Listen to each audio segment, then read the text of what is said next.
가끔 말씀을 듣고 감동을 받을 수 있지만 구원을 받지 못한 사람들로 가득 차 있는 것이 교회가 되어버렸다는 것입니다.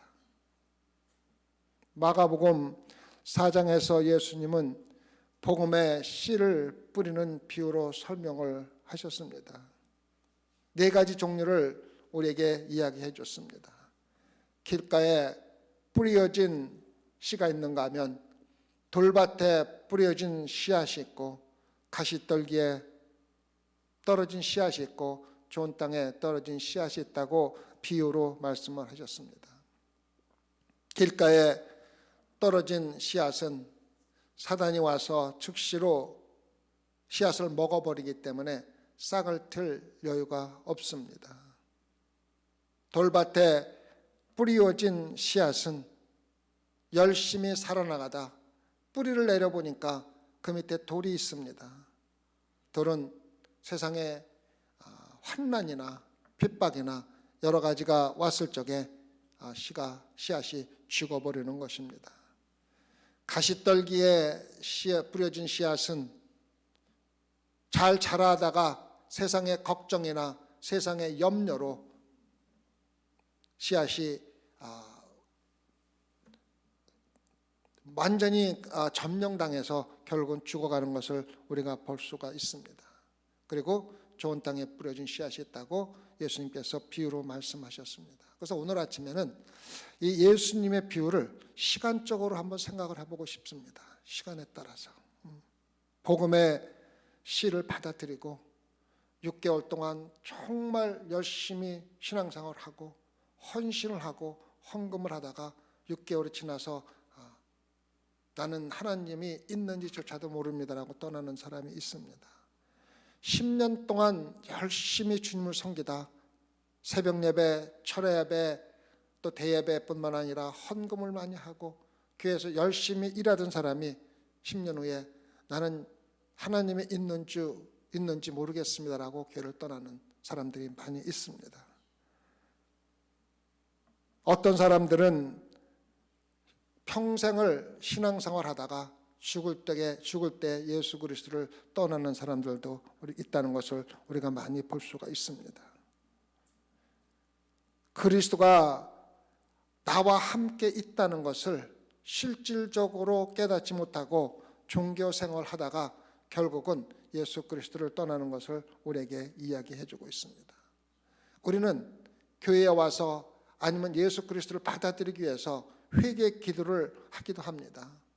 회개 기도를 한 후에 예수 그리스도를 부인하는 사람들도 있고 또 진짜처럼 들리고 진짜처럼 보였지만 시간이 지나면서 진정한 믿음이 아니고 구원받지 못한 믿음을 가지고 신앙생활하고 있었다는 것을 드러내는 사건들이 일어날 때가 많이 있었습니다.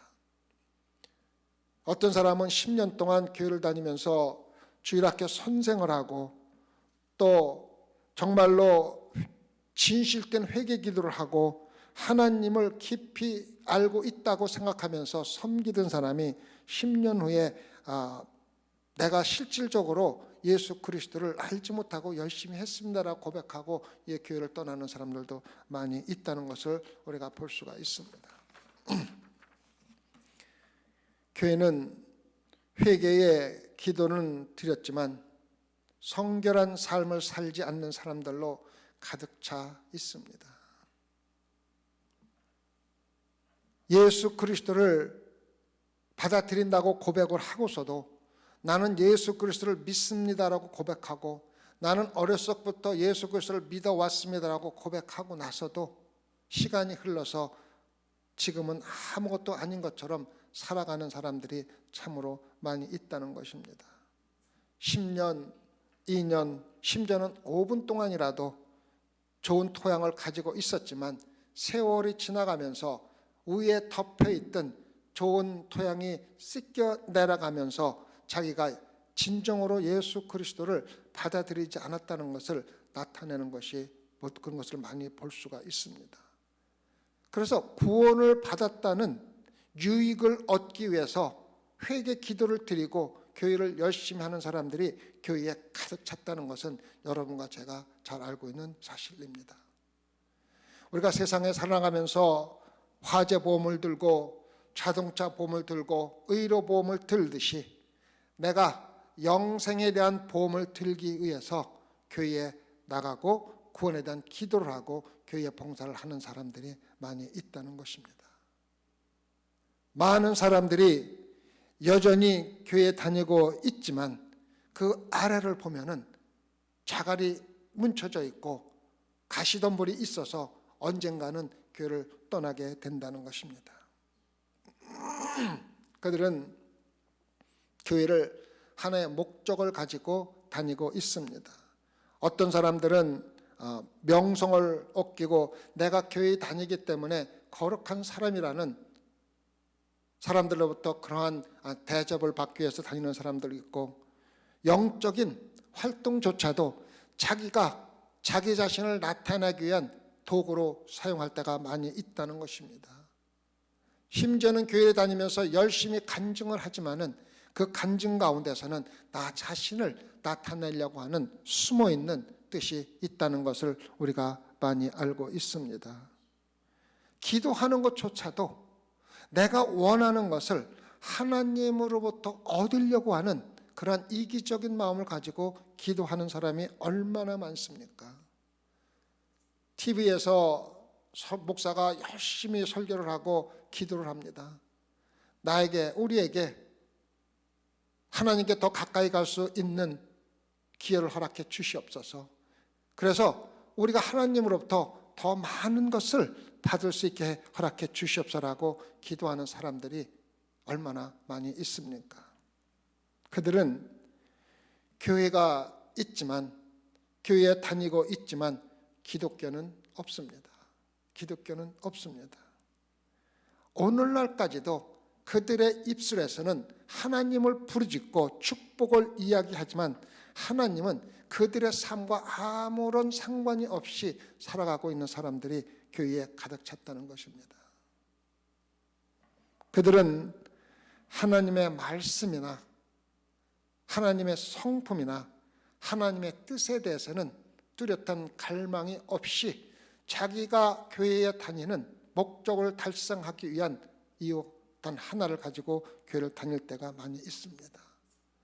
심지어는 수없이 많은 목회자들조차도 하나님의 성품이나 하나님의 뜻에 대한 갈망보다는 어떻게 하든지 사람들을 많이 채워서 교회를 키워서 내가 그 교인들로부터 어떻게 이득을 받고 명성을 얻을 것인가에 관심을 더 많이 가지고 목회하는 사람들이 많다는 것을 우리는 잘 알고 있습니다.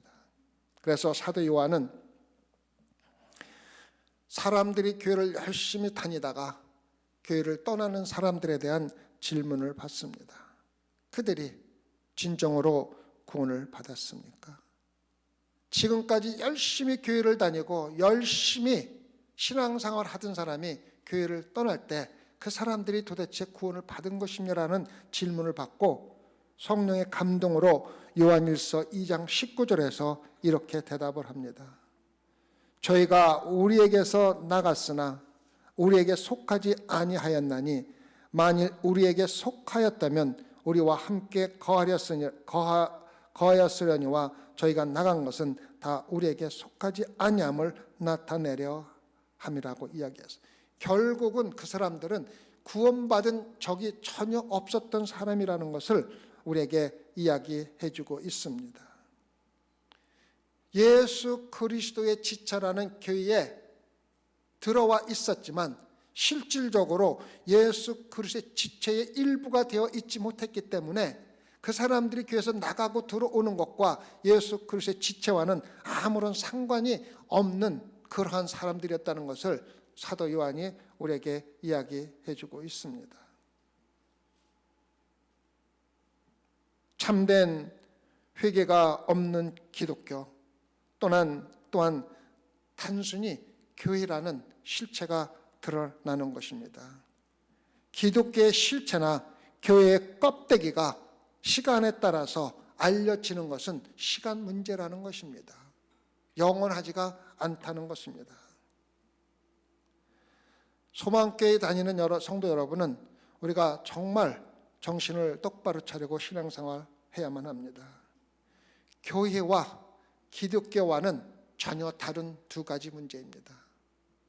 교회가 바로 기독교가 아니라는 것입니다.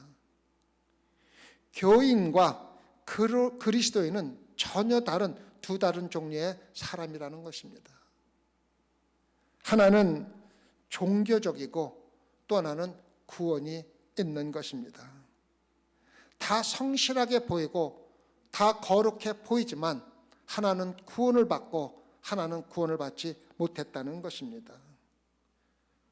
둘 다 종교적인 형식의 예배와 찬양과 헌금을 열심히 하지만은 그 하나는 진정으로 구속을 받았고 하나는 진정으로 구속을 받지 못했다는 것을 우리에게 이야기해 주고 있습니다. 대부분의 교회가 교인들로 가득 차 있지만 진정한 기독교인들을 찾아보기 힘든 세대가 바로 지금의 세대라는 것을 우리에게 이야기해 주고 있습니다. 교회는 있지만 진정한 예수 그리스도의 지체가 없는 것이 바로 요즘의 교회의 형태라는 것입니다. 사도 요한은 요한일서 2장 4절과 6절에서 이렇게 이야기해 주고 있습니다. 저를 아노라 하고 그의 계명을 지키지 아니하는 자는 거짓말하는 자요 진리가 그 속에 있지 아니하되 누구든지 그의 말씀을 지키는 자는 하나님의 사랑이 참으로 그 속에서 온전케 되었나니 이로써 우리가 저 안에 있는 줄을 아노라. 저 안에 거한다 하는 자는 그의 행하시는 대로 자기도 행할지니라. 예수 그리스도가 행하는 것과 전혀 관계가 없는 신앙생활을 하는 사람들은 교인에 불과하다는 것입니다. 사도 바울은 만일 우리가 하나님과 삭김이 있다 하고 어두운 가운데 행하면 거짓말하고 진리를 행치 아니하는 것이라고 이야기해 주고 있습니다. 그래서 참된 것과 거짓된 것의 중요한 차이점은 열매를 맺는 것입니다. 열매를 맺는 것입니다. 마가는 예수님께서 영적인 거듭남과 영적 열매 맺는 것이 영적 생명을 나타내는 것을 분명히 마가서에 기록하고 있습니다. 즉 우리가 고백한 것이 우리 삶으로 역사하여 예수 그리스도와 같이 행하는 사람이 바로 구원받은 그리스도인이라는 것입니다. 우리는 말씀을 묵상하고 말씀을 읽고 말씀을 깨달으려고 노력을 많이 합니다. 그래서 어떤 사람이 저에게 묻습니다. 목사님, 우리가 언제까지 얼마나 말씀을 묵상하고 씹어야만 합니까? 묻습니다. 저는 그분에게 이렇게 대답을 합니다. 여러분이 말씀을 듣고 말씀을 묵상하며 말씀을 계속해서 씹을 때 그 씹어 먹은 말씀이 내 삶에서 하나님의 능력으로 역사할 때까지 계속 씹어 먹으십시오. 만약에 여러분이 씹어 먹은 말씀이 여러분의 삶에서 능력으로 역사하지 않으면은 여러분은 가짜 말씀을 먹은 것과 조금도 다르지 않습니다. 그래서 여러분이 말씀을 알고 말씀을 듣고 말씀을 묵상하면서 그 말씀이 여러분의 삶에서 능력으로 역사할 때까지 말씀을 묵상해야 합니다. 그래서 그 말씀이 내 삶을 통해서 열매를 맺을 때 비로소 우리는 영적인 생명으로 나타나게 되는 것입니다. 부도덕한 사람이 로마서 1장에서 정죄받는 것을 제가 몇 주 동안 설명을 드렸습니다. 도덕적인 사람이 2장에서 정죄를 받는 것을 제가 말씀을 드렸습니다.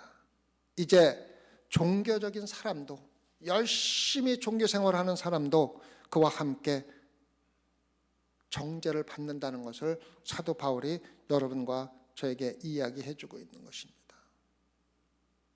종교가 하는 일이라는 것은 회칠한 무덤이라는 것입니다.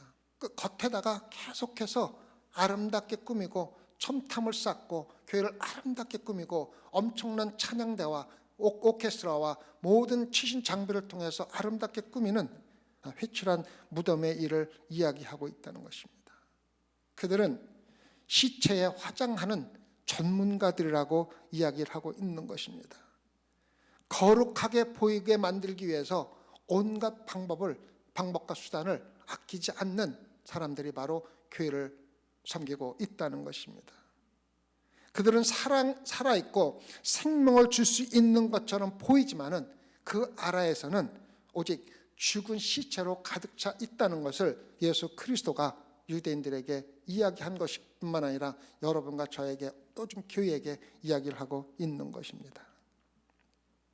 바울의 시대에 충실한 유대인보다 더 거룩하게 종교 생활을 한 사람은 아무도 없습니다. 그들은 자신들이 거룩하고 정말 하나님의 율법에 따라 살려고 하고 있었다는 걸 알고 있었습니다. 그들은 누구든지 이 세상에서 하나님의 기쁨과 천국에 대한 보장을 받은 사람을 찾으라고 하면은 자기들일 것이라고 생각하고 살았던 사람들이 유대인들입니다. 공교롭게도 요즘 교회에는 그러한 종교인들로 가득 차 있다는 것입니다.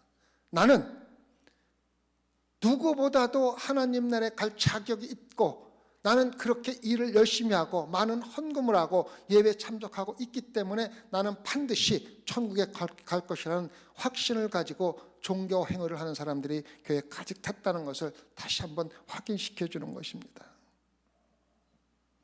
오늘날 하나님 앞에서 자기가 충분히 안전하다고 느끼는 교인들이 수백만 명이 넘는다는 것입니다. 왜 그렇습니까? 그들은 자기들이 그리스도인이라는 이름을 가졌기 때문이라고 생각을 합니다. 나는 열심히 말씀을 따라서 살고 있다고 생각하기 때문이랍니다. 자기들은 하나님을 공경하여 예배를 열심히 드리고 하나님을 섬기기 있기 때문에 자기들은 반드시 천국에 갈 것이라고 이야기를 하고 있다는 것입니다. 자기들이 하나님의 뜻이 담겨있는 성경을 많이 알고 있고 성경에 대해서 이야기를 많이 하고 가르치고 배우기 때문에 자기들이 천국에 갈 수 있다고 생각을 하는 종교인들이 많이 있다는 것입니다. 그들은 노예 방주에 대해서 알고 있고 엘리야에 대해서 알고 있고 미래 천국과 미래 지옥에 대해서 알고 그것을 믿고 있습니다. 그들은 구약과 신약의 차이점을 잘 알고 있고 요한복음, 가장 유명한 요한복음 3장 16절을 암기하고 또 인용하고 있습니다. 그러나 오늘 살펴보겠지만 충실한 유대인의 말은 그의 실천과 아무런 관련이 없다는 것입니다. 그들의 모든 종교 행위는 그들의 실질적인 행동에 영향을 미치지 않았다는 것입니다. 그들은 입술로 고백하는 모든 신앙적인 고백이나 말씀의 암기가 그들의 삶에서 하나님의 능력으로 역사하지 않는 아무런 말씀과 관련이 없는 삶을 살고 있다는 것입니다. 말씀으로 감동은 받고 있지만 거듭남이 없는 삶을 살고 있다는 것입니다. 로마서 2장 19절부터 종교인이 사람들보다 우월하다고 느끼는 4가지 이유를 밝혀드리겠습니다. 첫 번째 이유는 그가 자신을 영적 지도자로 여겼기 때문입니다. 자, 19절 볼까요? 내가 율법에 있는 지식과 진리의 구묘를 가진 자로서 소경의 길을 인도하는 자여. 자기가 하나님을 알지 못하는 소경들을 인도하는 지도자라고 이야기를 하고 있습니다. 다시 말해서 하나님이 나 같은 사람 없이는 아무 일도 할 수 없습니다. 우리는 인류에게 있어서 없어서는 안 될 귀중한 존재입니다. 이 불쌍한 이방인들은 우리가 인도하지 않고서는 어디로 하나님과 가까이 갈 수도 없습니다. 그들은 길을 잃어버린 소경들에 불과합니다. 그래서 나는 그들을 인도하는 지도자입니다라고 생각을 하기 때문에 자기들은 하나님의 구원을 받았다고 생각을 하는 겁니다. 마태복음 15장 14절에서 예수님은 종교 지도자들에게 이렇게 말했습니다. 그냥 두어라. 저희는 소경이 되어 소경을 인도하는 자로다. 만일 소경이 소경을 인도하면 둘이 다 구덩이에 빠지니라 말씀하셨습니다. 자기들이 소경이라는 것을 알지 못하면서 소경을 인도하는 지도자라고 생각하기 때문에 그들은 예수님으로부터 심한 비난을 받고 있는 것입니다. 지금도 얼마나 많은 종교인들이 자기 없이는 교회가 살아남을 수가 없고 내가 없으면 교회가 무너질 것이라고 생각하면서 열심히 소경을 인도하는 사람들이 얼마나 많습니까?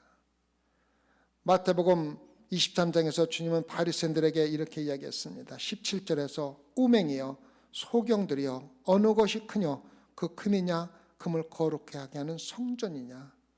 19절에서도 소경들이여 어느 것이 크뇨 그 예물이냐 예물을 거룩하게 하는 제단이냐.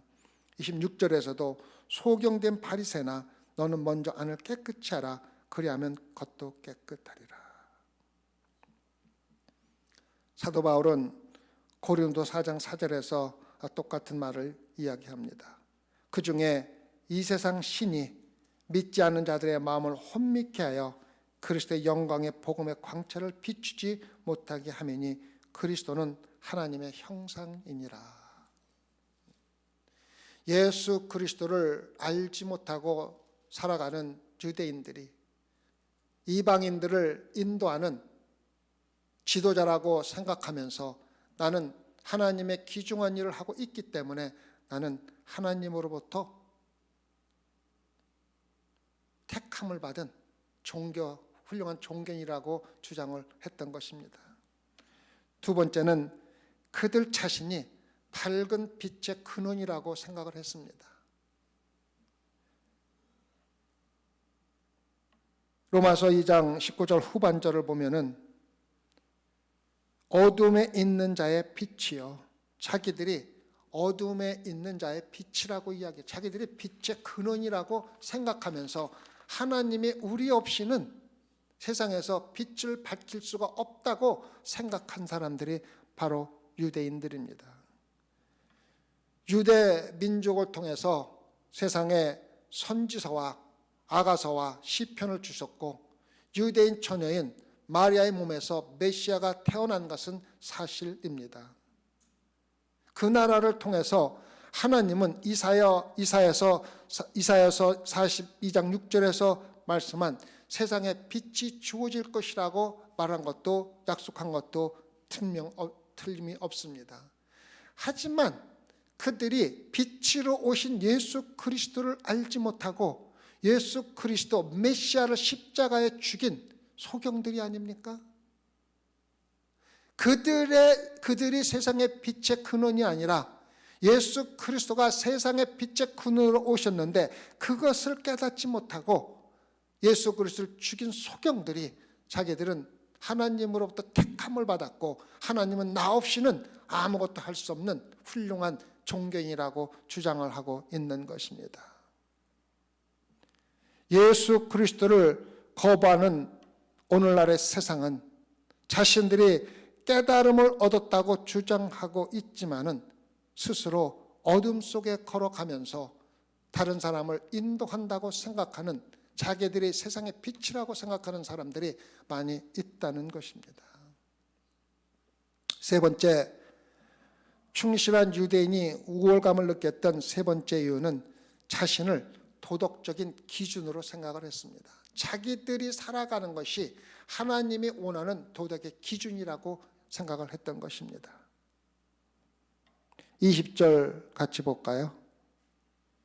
20절 보면은 어리석은 자의 훈도여 어린아이의 선생이라고 스스로 믿으니 이렇게 했습니다. 여기서 훈도라는 말은 잘못된 것과 잘된 것을 가리는 선을 긋는 사람이라는 의미를 이야기하고 있습니다.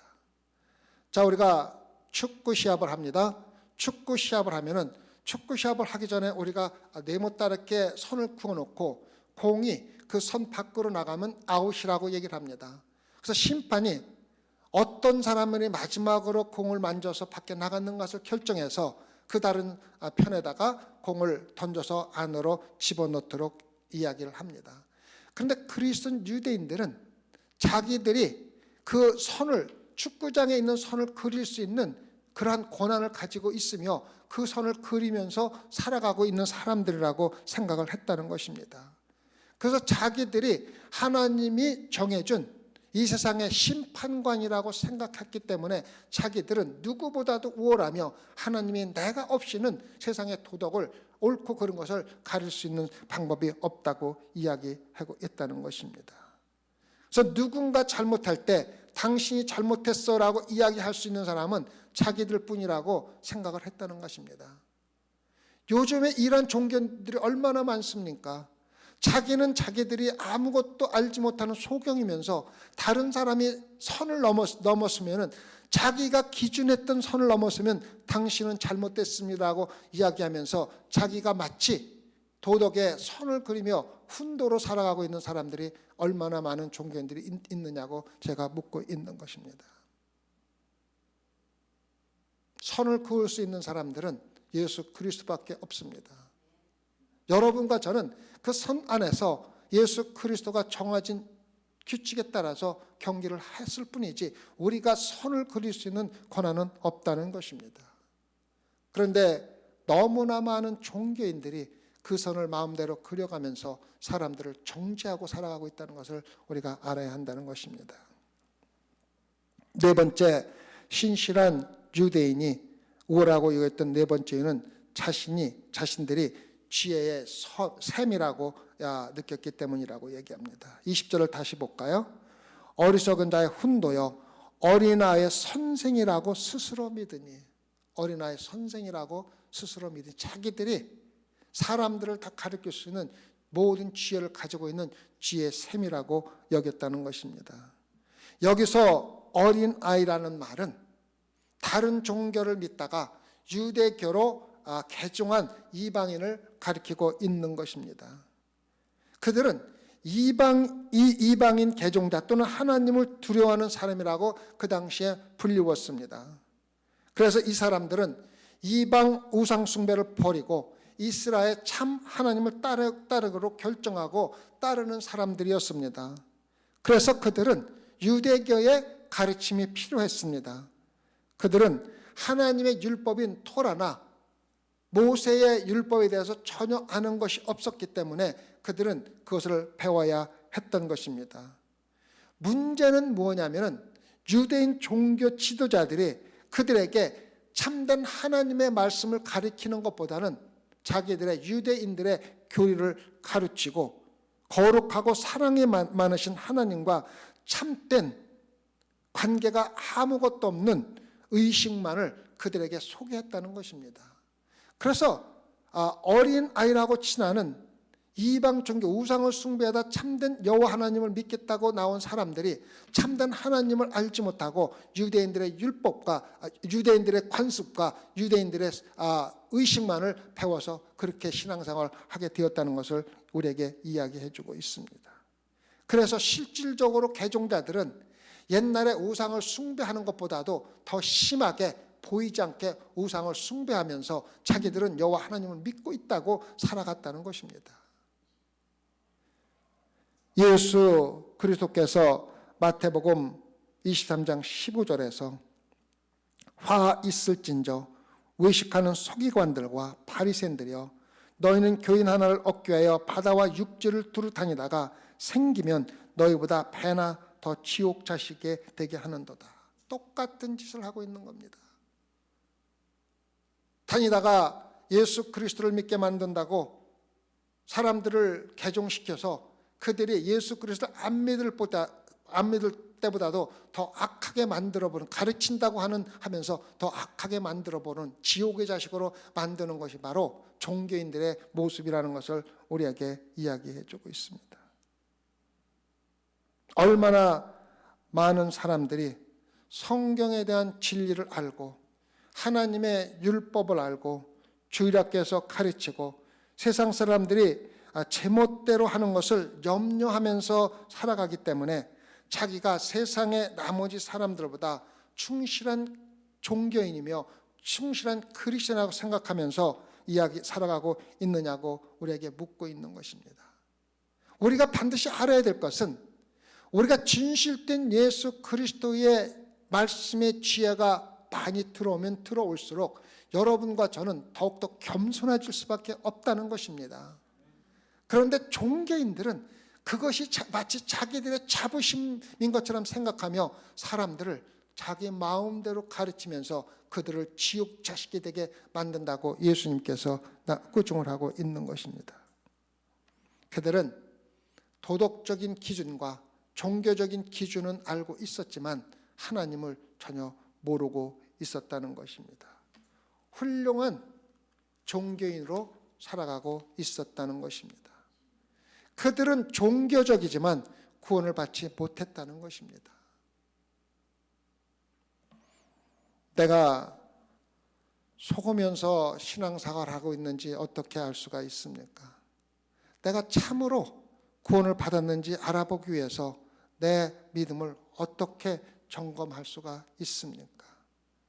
그래서 다음 몇 구절에서 사도 바울은 성경의 말씀으로 정말로 겉으로 보기에는 좋은 땅처럼 보이지만 길가에 뿌려지고 가시덩굴에 뿌려지고 또 돌밭에 뿌려진 그러한 위에 있는 것을 완전히 걷어버리고 그 밑에 무엇이 있는지를 보여주고 있습니다. 여러분과 제가 종교인으로 살아가고 있지만 그 종교인으로 살아가는 그 밑에 도대체 무엇이 들어있는지를 사도 바울이 그 위에 있는 걸 벗겨내면서 그 밑에 있는 것을 우리에게 보여주고 있는 것입니다. 바울이 그들에게 오늘날 여러분과 저에게 안전한 하나님 앞에서 나는 반드시 구원을 받았고 우월감에 살아가고 있다는 것을 우리에게 알려주고 있지만은 그것을 확인할 수 있는 아주 우리에게 마음의 생각을 해보게 하는 질문을 하고 있는 것을 우리가 볼 수가 있습니다. 좋은 열매를 맺는 좋은 땅과 좋은 씨앗의 실체 또는 그것이 전혀 없음을 드러나게 해주는 질문을 사도 바울이 여러분과 저에게 오늘 하고 있습니다. 첫 번째 질문입니다. 잘 마음속에 새겨두시고 이 질문을 끊임없이 물으면서 신앙생활 하시기 바랍니다. 남을 가르치는 내가 내 자신을 가르치지 아니하느냐? 남을 가르치는 내가 내 자신을 가르치지 아니하느냐? 신실한 유대인은 진리를 알고 율법을 가르쳤지만 그 진리를 자기 삶에는 전혀 적용하지 않고 살아가고 가르치고 있었다는 것입니다. 남을 가르치는 내가 내 자신을 가르치지 아니하느냐. 2장 21절에 보면 그러면 다른 사람을 가르치는 내가 내 자신을 가르치지 않느냐는 것을 다시 한번 우리에게 묻고 있습니다. 그들은 그들의 종교적인 강한 신념은 가지고 있지만은 그 종교적인 신념이 그들의 삶의 행동으로 역사하지 않고 전혀 거듭남이 없는 삶을 끊임없이 살아가고 있다는 것입니다. 그들이 믿는다고 말하는 것은 그들의 살아가는 생활 방식에 전혀 영향을 미치고 있지 않다는 것입니다. 그럼 유대인들이 반문을 할 수가 있습니다. 당신이 정말로 우리가 얼마나 변한 삶을 살고 있는지 내가 보여주겠습니다. 그리고 그들이 보여주는 게 무엇입니까? 당신이 내가 가르치는 율법을 내 삶에 적용하고 있다는 것을 내가 보여주겠습니다라고 보여주는 것이 무엇인지 잘 보시기 바랍니다. 자, 어떻게 보여주고 있습니까? 그들은 먹기 전에 예식으로 손 닦는 예식을 반드시 행했습니다. 예수님이 손 닦지 않고 먹는 모습을 보고 당신이 어떻게 우리의 의식을 그렇게 범할 수가 있습니까라고 이야기합니다. 예수님께서 회칠한 무덤이라고 이야기하고 있습니까? 자, 또 유대인들이 말합니다. 우리는 안식일에 일하지 않습니다. 걸어가지도 않습니다. 우리는 어떤 것이 안식에 일하는 것이며 일하지 않는 것을 잘 알고 있습니다. 철저하게 안식을 지키고 있습니다. 어떻게 율법을 우리 삶에 적용하지 않는다고 물어볼 수가 있습니까? 우리는 열심히 희생제물을 드리고 열심히 의식을 빼놓지 않고 지키며 각 절기마다 우리는 철저하게 지켜가고 있습니다. 우리는 금식도 하고 금식기도 하며 가난한 사람들 돕기도 했습니다. 어떻게 당신이 나보고 전혀 변함이 없는 삶을 산다고 이야기할 수가 있습니까? 어떻게 우리 삶에 율법을 적용하지 않는다는 뜻이 무슨 뜻이라고 묻고 있습니다. 그러나 예수님이 말씀하시는 건, 사도 바울이 말씀하시는 것은 그러한 의식적인 예식이 아니라 너희들의 삶에 거듭나서 실질적인 삶의 변화가 있어야 한다는, 외적인 변화가 아니라 실적인 내적인 변화를 요구하고 계신 것입니다. 우리가 신앙생활하면서 알고 있는 하나님의 말씀이 도리어 우리를 종교인으로 만들 수가 있습니다. 아까도 말씀드렸지만 우리가 알고 있는 말씀이 우리 삶 속에서 하나님의 말씀으로 역사하여 우리가 거듭나는 하나님의 능력이 일어나지 못하면 우리가 알고 있는 하나님의 말씀이 도리어 우리를 철저한 유대인 같은 종교인으로 만들 수가 있다는 것입니다. 정신 차려야 한다는 것입니다. 두 번째로 묻습니다. 내가 도적질하느냐? 내가 도적질하느냐? 도적질하자 말라 선포하는 내가 도적질하느냐? 도적질하지 말라고 선포하는 너희들이 도적질하느냐고 묻고 있습니다.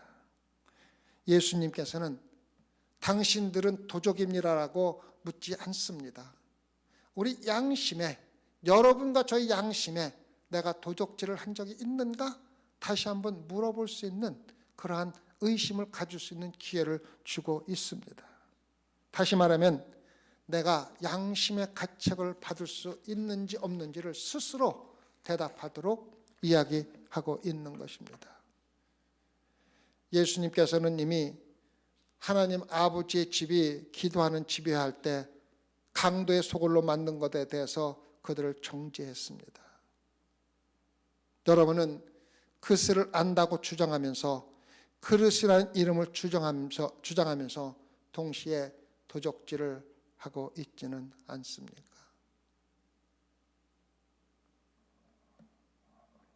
종교인과 진정한 성도 사이에는 커다란 차이점이 있습니다. 그 차이점이 무엇인지 아십니까? 종교인들은 자기 생각대로 자기가 하고 싶은 대로 하기 위해서 거짓말을 할 수 있습니다. 참된 성도는 자신의 뜻대로 되지 않을지라도 진실을 말하며 진실대로 살아가는 사람들입니다. 종교인은 첫째로 자신의 삶에 진리를 적용하지 않았고, 두 번째로는 정직한 삶을 살지 않았습니다. 다시 말하면 도적질을 하면서 살았습니다. 세 번째는 종교만 있는 사람은 음행이 나쁘다고 말은 하면서도 마음을 정결케 하지 않습니다. 간음하지 말라 하는 내가 간음하느냐? 간음하지 말라 하는 내가 간음하느냐? 22절 말씀입니다. 바울은 에베소 4장 17절에서 22절까지 에베소 성도들에게 이렇게 썼습니다. 그러므로 내가 이것을 말하며 주 안에서 증거하노니 이제부터는 이방인이 그 마음에 허망한 것으로 행한 같이 너는 행하지 말라. 저의 총명이 어두워지고 저희 가운데 있는 무지함과 저의 마음의 굳어짐으로 말미암아 하나님의 생명에서 떠나 있도다. 저희가 감각 없는 자 되어 자신을 방탕에 방임하여 모든 더러운 것을 욕심으로 행하되 오직 너희는 그리스도를 이같이 배우지 아니하였느니라. 진리가 예수 안에 있는 것 같이 너희가 과연 그에게서 듣고 또한 그 안에서 가르침을 받았을진데 너희는 유혹의 욕심을 따라 썩어져 가는 구속을 쫓는 옛사람을 버리라고 이야기해 주고 있습니다.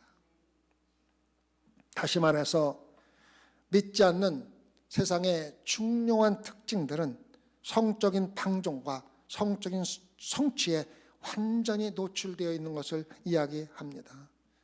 세상은 관능적으로 육체적으로 돌아가는 것이 맞습니다. 여러분이 선전을 보면은, TV에서 나온 선전을 보면은 그 선전 가운데서 우리의 욕망을 건드리기 위해서 정말적으로 성적인 어떠한 내용이 없는 선전이 거의 없을 정도로 우리의 성적인 욕망을 건드리는 것을 우리가 많이 볼 수가 있습니다. 성경은 결혼한 사람이 배우자가 아닌 다른 사람과 관계를 갖는 것을 간음이라고 부릅니다. 불륜도 또 자기가 원하는 사람, 자기가 결혼하지 않은 사람과 결혼했을 뿐만 아니라 결혼한 사람이 다른 사람과 갖는 것을 불륜이라고 이야기를 합니다. 종교 지도자는 바울에게 이렇게 이야기합니다. 나는 그러한 일을 한 적이 없습니다. 여러분들도 제가 이런 말씀을 들을 때, 목사님, 나는 결혼해서 다른 남자와 간음한 적도 없고 관계를 가진 적도 없습니다. 그렇게 이야기하는 사람들이 많이 있습니다. 네, 여러분은 예수님이 말씀하신 것을 잘 기억할 것입니다. 이미 마음에 그 여자와 간음하였느니라. 다시 말하면 마음에 음심을 품는 것조차도 간음이라고 우리에게 가르치신 분이 예수 그리스도입니다. 마음에 음심을 품는 것, 이 자체가 언젠가는 기회가 되면 간음하겠다는 준비를 하고 있다는 것을 우리에게 가르쳐주고 있는 것입니다. 한 저자는 이렇게 기록하고 있습니다. 우리는 죄가 아닌 유혹과 유혹은 죄가 아닙니다. 죄인 정욕, 정욕은 죄입니다. 사회의 경계를 이렇게 정의할 수가 있습니다. 정욕은 소유할 계획을 품는 욕망입니다. 갖고 싶을 때 가지려고 하는 마음을 가지고 계획을 가지고 욕망을 품는 거죠. 시선이 욕망으로 바뀔 때 여러분은 선을 넘는 것입니다. 마음의 간음은 정신적으로 환상에 사로잡힌 정욕입니다. 육체적인 간음은 그 환상이 정욕으로 나타날 수가 있다는 것입니다. 로마서 2장에서 바울은 기본적으로 존경할 만하고 신실한 유대 민족과 그 시대 지도자들에게 묻고 있습니다. 당신들은 배우자가 아닌 다른 사람과 음욕을 품고 음흉한 죄를 지었습니까? 실제로 행동을 취하지는 않았지만은 취할 준비를 하고 마음속으로 음심을 품은 적이 있습니까? 라고 묻고 있는 것입니다. 지금도 마찬가지입니다. 사도 바울이 1세기에 유대인들과 묻은 것과 똑같은 질문을 2000년 후에 여러분과 저에게 묻고 있는 것입니다. 오늘날도 부도덕한 통계가 교회 안에서 일어나고 있는 부정한 관계가 세상과 조금도 다름없이 똑같이 일어나고 있다는 것을 제가 몇 번 말씀을 드린 적이 있습니다. 교회 안과 교회 밖에 차이가 전혀 없다는 것입니다. 그래서 영적인 속임수에 대한 참된 우리 자신의 평가가 끊임없이 있어야 하고, 참된 회심의 가장 큰 증거는 정말로 순수한 마음에 대한 열정과 순수한 삶에 대한 열정입니다. 순수한 마음에 대한 열정, 먼저 마음으로 순수한 마음을 가져야만 합니다. 그리고 그 마음에 가진 순수한 마음이 우리 삶으로 나타나기 위한 삶에 대한 순수한 열정을 가져야만 한다는 것입니다. 네 번째, 바울은 22절의 마지막 부분에서 이렇게 이야기합니다. 우상을 가증히 여기는 내가 신사, 다시 말하면은 우상을 숭배하는 물건을 도적질하느냐. 다시 말해서 이 질문은 충실한 유대인들은 하나님을 선택하기보다 물질을 선택했다는 것입니다. 하나님보다 돈을 선택했다는 것입니다. 신명기 7장 25절에서 우리가 이 말씀을 조금 이해하는데 도움되는 말씀이 나와 있습니다. 신명기 7장 25절과 26절, 너는 그들의 조각한 신상을 불사르고 그것에 입힌 은이나 금을 탐내지 말며 취하지 말라. 자, 보십시오. 유대인들은 하나님의 말씀대로 우상에 숭배하거나 우상을 섬기지 않았습니다. 금으로 만든 우상에 절할 생각이 전혀 없으면서 그 우상에 입혔던 금을 자기가 갖기를 원했다는 것입니다. 갖기를 원했다는 것입니다. 율법에 따르면 우상을 만지는 것은 부정한 행위이지만 우상에 입혔던 금을 내가 갖는 것은 하나님께서 금하지 않은 것이라고 생각하면서 물질을 위해서 간접적으로 우상을 숭배하고 있다는 것을 이야기해 주고 있습니다. 그래서 1세기의 가장 유명한 역사가인 요세푸스는 다음과 같이 기록하고 있습니다. 아무도 다른 도시에서 숭배하는 신들을 모독하지 못하게 하십시오. 누구든지 다른 신전의 물건을 도둑질하지 말며 아무 신에게 바친 예물도 빼앗지 말아야 합니다. 라고 기록하고 있습니다.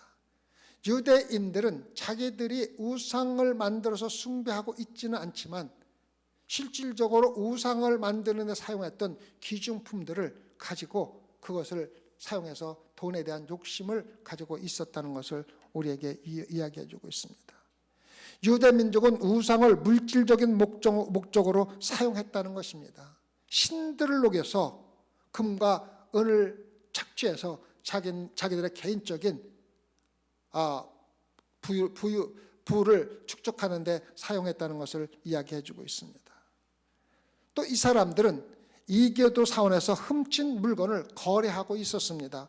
물론 그들이 우상에 숭배하고 있지는 않았지만 이방 신들이 숨기던 성전에서 기중품을 훔친 것을 자기들이 사서 또 다른 사람들에게 비싼 가격에 파는 그러한 일을 했다는 것입니다. 그래서 그들은 교모하게 말씀을 피해가긴 했지만 실질적으로 우상을 숭배하는데 돈 욕심을 가지고 우상 숭배를 했다는 것을 우리가 볼 수가 있습니다.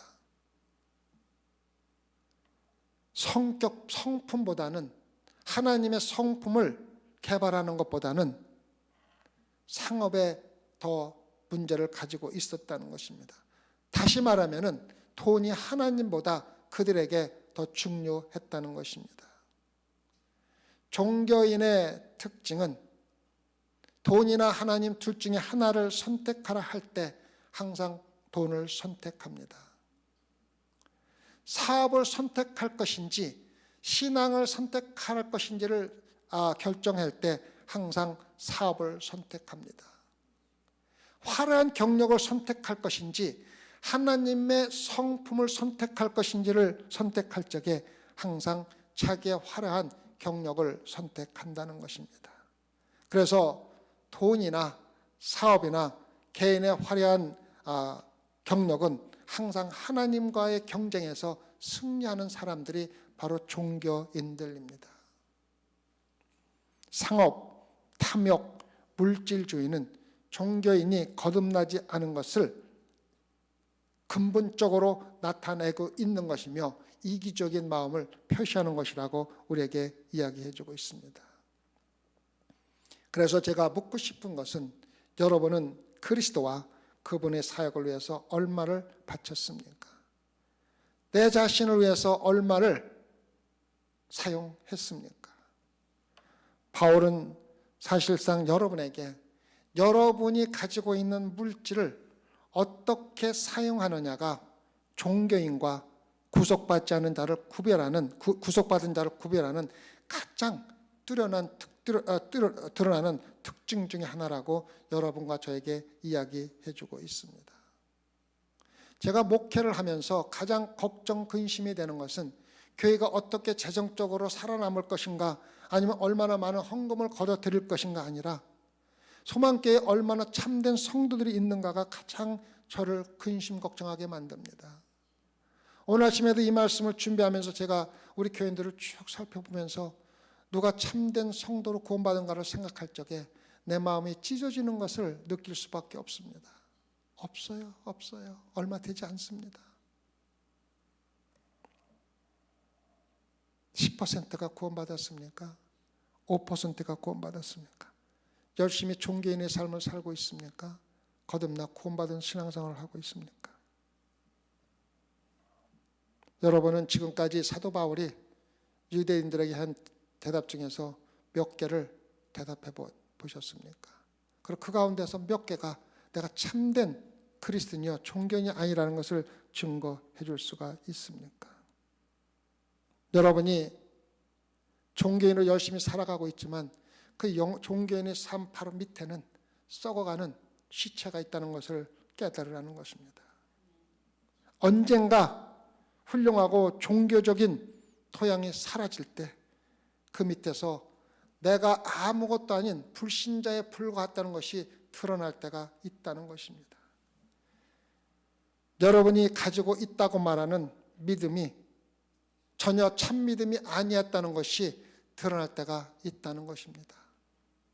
열심히 종교인 생활하고 열심히 모든 예배 참석하고 헌금하고 일을 하다가 때가 되어 위의 것을 종교인의 생활을 거들어 보면은 그 밑에는 불신밖에 없다는 것을 깨달을 때가 있다는 것을 우리가 알아야 합니다. 그 기회가 우리에게 닥치는 어려움이 될 수도 있고 고난이 될 수 있고 어떤 비극적인 일이 나한테 일어나는 것이 될 수가 있고 또한 여러 가지 일이 될 사람과의 관계가 될 수 있고 있지만은 그러한 것이 나의 종교인의 껍데기를 벗어내는 역할을 할 때 그 밑에 나의 모습을 바라보라고 사도 바울이 저와 여러분에게 똑같은 질문을 하고 있는 것입니다. 한때 교회에는 속해 있었지만은 기독교에 속하지 않았음을 드러낼 때가 있다는 것입니다. 여러분은 종교적이지만 구원을 받지 못했고 지옥으로 가는 길에 있었다는 것을 깨달을 날이 반드시 온다는 것입니다. 목사님, 내가 정말 참된 신앙인인데 지금 내가 참된 신앙인인 것을 의심하고 있는 것입니까? 라고 묻는 사람이 있을 것입니다. 여러분의 정체가 무엇인지를 실질적으로 종교 생활에 가려져 있는 밑에 있는 것을 보지 못하면은 여러분은 나도 모르게 지옥으로 가고 있다는 것을 깨달을 때가 있다는 것입니다. 나의 양심을 일깨워서 자기 기만의 가능성을 드러내야 한다는 것입니다. 사도 바울은 고린도서 13장 5절에서 너희가 믿음에 있는가? 너희 자신을 시험하고 너희 자신을 확증하라. 예수 그리스도께서 너희 안에 계신 줄을 너희가 스스로 알지 못하느냐? 그렇지 않으면 너희가 버린 자니라. 제가 지금까지 말씀드린 모든 것들은 제가 비난적으로 교회에 이야기한 것이 아닙니다. 사도 바울이 고린도후서 3장 15절에서 말씀하신 말씀입니다. 너희가 믿음에 있는가? 너희 자신을 시험하고 너희 자신을 확증하라. 예수 그리스도께서 너희 안에 계신 줄을 너희가 스스로 알지 못하느냐? 그렇지 않으면 너희가 버린 자니라. 소망교회 성도 여러분, 종교인으로 살아가는 것을 멈추십시오. 그리고 진정한 구원을 받은 그리스도인으로 살아가십시오. 이것이 제가 여러분들을 열심히 가르치고 열심히 섬기는 유일한 이유입니다. 기도하십시다. 하나님 아버지, 우리는 스스로 의롭다 생각하고 스스로 훌륭한 신앙인이라고 생각하고 열심히 주님을 섬기다가 위에 있는 껍데기가 벗겨지면서 우리의 참된 모습이 드러날 때가 참 많이 있습니다. 주님, 너무 늦어서 지옥에 가서 껍질이 벗겨지는 것이 아니라 그 전에 우리 스스로 그 껍질을 벗기고 예수 그리스도를 볼 수 있게 허락해 주시옵소서. 참된 예수 그리스도 안에서 참된 믿음의 신앙생활을 하다가 주님의 품 안에 안길 수 있는 참된 소망의 성도들로 삼아 주시옵소서. 아무리 많은 자들이 아무리 열심히 교회를 섬긴다 할지라도 그 가운데 구원받은 자가 몇 명이나 됩니까? 목회자의 가슴을 찢어지게 하는 것이 구원받지 못하면서 열심히 종교인의 삶을 살고 있는 성도들을 보면서 그들에게 내가 무엇을 해줘야 할지 모르고 있을 적에 가장 답답하고 마음이 아픕니다. 제가 할 수 있는 일은 아무것도 없지만 하나님께서 역사하셔서 그들의 삶에 거듭남으로 하나님의 말씀이 능력으로 나타나게 허락해 주시옵소서. 감사하며 예수님 받들어 기도드렸사옵나이다.